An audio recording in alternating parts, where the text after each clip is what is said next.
Ola bilsin ki böyük bir sarayınız olsun, ama o saray sizi Allah'tan gafil etmesin. O zaman dünya pərəstiz ya Allah pərəst? Allah pərəst. Ola bilsin bir dənə qələminiz olsun cibinizdə. O qələmə qarşı olan məhəbbətini sizi Allah'tan gafil etsin. O zaman dünya pərəstiz ya yox?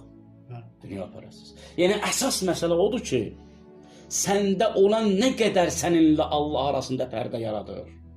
Əsas məsələ odur. Nəinki əsas məsələ sənin nəyin var, nəyin yoxdur. Biz məsələn varlı birini görəndə onun imanına şübhə etməyək. Məsələn üçün qarşıda çıxsa.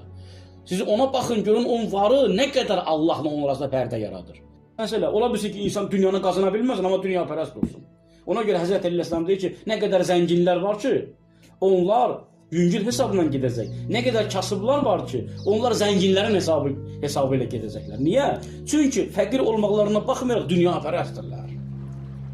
Həddən artıq dünyacıdırlar. Baxmayaraq ki, əllərinə heç bir dünya keçməyir.